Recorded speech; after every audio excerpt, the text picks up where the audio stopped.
The Leviathan's journey captain Marcus Rivera stood at the observation deck of the U.S. Leviathan, watching the stars drift by like distant diamonds scattered across black velvet.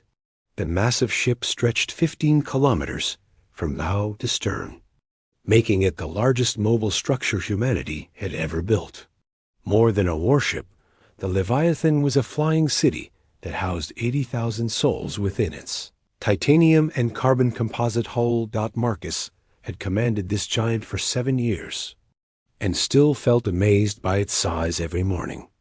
The ship contained entire districts with their own governments, schools where children learned about distant worlds, hospitals that could treat any known disease, and factories that could build almost anything the crew needed. Gardens filled with earth plants provided fresh food and clean air, while massive viewing windows offered breathtaking views of the cosmos. The bridge buzzed with quiet activity as the day shift began their duties. Navigation Officer Lieutenant Sarah Kim updated their course toward the Kepler colonies, a cluster of human settlements 30 light-years from Earth. The Leviathan served as a mobile guardian, patrolling the vast spaces between human worlds and ensuring trade routes remained safe. Dr. Elena Vasquez, the ship's chief science officer, worked at her station analyzing cosmic radiation patterns. She had spent 5 years studying the mysteries of deep space, cataloging stellar phenomena, and searching for signs of intelligent life. Her dark hair was pulled back in a practical ponytail, and her brown eyes held the curiosity of someone who had dedicated her life to understanding the universe. Communications flowed steadily across the bridge as different departments reported their status. The hydroponics bay announced a successful harvest of vegetables. The engineering section confirmed all reactor systems were running at optimal efficiency. The civilian sectors reported that morning school sessions were beginning. Normally, life aboard the Leviathan continued with the rhythm of a small city. Commander Sophia Chun, the ship's chief engineer, arrived on the bridge carrying a tablet filled with maintenance reports. Her expertise had kept the Leviathan running smoothly. Through 7 years of deep space travel, Sophia had personally designed many of the ship's systems, combining human ingenuity with advanced technology to create something truly remarkable. Marcus appreciated having such skilled officers under his command. Each person aboard the Leviathan played a vital role in keeping their floating city operational. From the teachers who educated the children to the technicians who maintained the life support systems, everyone contributed to their shared survival. In the hostile environment of space, the ship's main viewing screen showed the void ahead, filled with distant stars and the occasional flash of passing asteroids. Space traffic control reported normal conditions along their route. The Kepler colonies were still 6 days away at their current speed, giving the crew time to conduct routine maintenance and training exercises. Young Communications Officer Jake Thompson monitored subspace channels for any distress signals or important messages from Earth Command. At 24, Jake was one of the youngest senior staff members, but his talent for languages and communication protocols had earned him rapid promotion.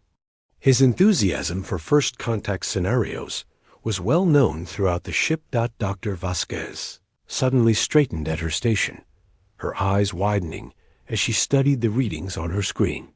Something had appeared at the edge of their sensor range, something that should not exist according to everything humans knew about physics and space travel. "Captain Rivera," she called out, her voice carrying a mixture of excitement and concern. "I'm detecting massive energy signatures approaching from deep space. These readings are unlike anything in our databases." Marcus walked over to Elena's station, followed by Sophia and Jake. The science officer's screens showed waves of energy that seemed to pulse with their own rhythm, creating patterns that defied conventional understanding of how matter and energy behaved in space. "How massive are we talking about?" Marcus asked, studying the strange readings with growing interest. Elena worked quickly, calibrating her instruments to get more precise measurements. "Captain, these energy sources are enormous. Each one appears to be larger than our entire ship, and there are multiple contacts. At least 12 distinct signatures, possibly more." Sophia checked her own engineering sensors, which specialized in detecting artificial structures and power sources. "These aren't natural phenomena. Someone or something built these objects, and they're using technology we don't understand." Jake monitored communication frequencies, hoping to detect any signals from the approaching objects. "No transmissions on any known channels, Captain. But I'm picking up something strange. It's like organized energy patterns, but not in any format we recognize." Marcus felt his pulse quicken. For decades, humanity had wondered if they were alone in the universe. Scientists had theorized about alien civilizations, but despite exploring hundreds of star systems, humans had never found proof of other intelligent life. Now, something was approaching the Leviathan that clearly came from beyond human knowledge. "How long until they reach us?" Marcus asked. Elena calculated the approaching object's speed and trajectory. "At their current velocity, approximately 18 hours. But Captain, their movement pattern is strange. They're not following a straight line like normal spacecraft. They seem to be flowing through space." The bridge crew exchanged glances. Everyone understood the significance of this moment. If these objects contained alien intelligence, the next few hours would change human history forever. Marcus made his decision with the calm authority that had made him an effective leader. "General quarters. All departments need to prepare for possible first contact. Dr. Vasquez, I want continuous monitoring of those energy signatures. Sophia, make sure all our systems are running at peak efficiency. Jake, establish a communication protocol for unknown intelligence." Throughout the Leviathan, alarms sounded as 80,000 people prepared for humanity's first encounter with alien life. In the civilian sectors, families gathered in their homes while children looked up at the ceiling, wondering what was happening. Teachers in the schools began explaining to their students that they might be about to meet beings from another world. The ship's massive engines hummed with increased power as Sophia's engineering teams brought all systems online. Defensive screens activated around the hull, not as preparation for battle, but as protection against unknown forms of energy that might be harmful to human biology. Marcus returned to his command chair, looking out at the stars ahead. Somewhere in that darkness, alien intelligence was approaching. He hoped the meeting would be peaceful, but as captain of humanity's largest ship, he had to prepare for any possibility. Elena continued studying the approaching energy signatures, trying to understand their nature. "Captain, I'm detecting something extraordinary. These objects seem to be manipulating space-time around themselves. They're not moving through space in the traditional sense. They're reshaping the fabric of reality to travel." The implications sent a chill through the bridge crew. If these aliens could manipulate the fundamental forces of the universe, they possessed technology far beyond human understanding. The Leviathan, impressive as it was, might seem primitive to beings who could bend reality itself. Sophia checked the ship's defensive capabilities, not planning for war, but ensuring they could protect their 80,000 residents if necessary. All shields are operational. Weapon systems are powered, but not targeted. We're ready for whatever comes next. Marcus nodded, feeling the weight of responsibility for every life aboard his ship. Whatever we're about to meet, we represent all of humanity. We'll show them who we are with courage, dignity, and hope for peaceful relations. As the hours passed, the alien objects grew closer. The energy signatures became stronger, and Elena's instruments detected increasingly complex patterns that suggested intelligence beyond human comprehension. The crew of the Leviathan prepared to make history, carrying the hopes and fears of their species into the unknown. *. The divine encounter, the alien fleet materialized from the darkness like crystalline mountains floating through space. Each ship seemed to be carved from living light, their surfaces flowing with colors that had no names in human language. The vessels ranged in size from massive cathedral-like structures to smaller craft that pulsed with their own inner radiance. Captain Marcus Rivera stood on the bridge of the Leviathan, watching the alien fleet approach on the main viewing screen. The sight took his breath away. These ships looked nothing like human vessels, with their metal hulls and angular designs. Instead, they appeared to be grown rather than built, organic in their flowing curves and supernatural in their luminous beauty.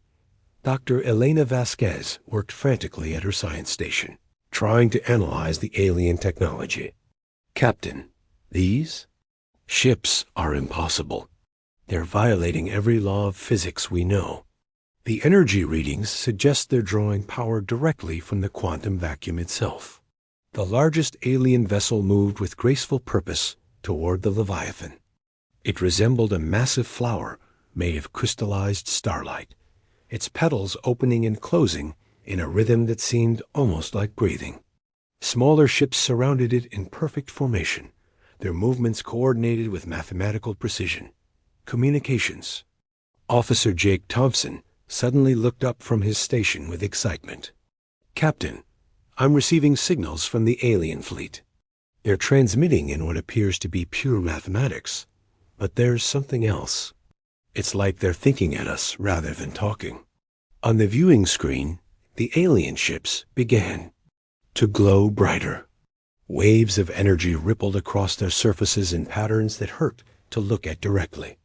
The light seemed to carry meaning, as if the aliens were communicating through controlled stellar phenomena. Sophia. Chan monitored the Leviathan systems as strange energies washed over their hull.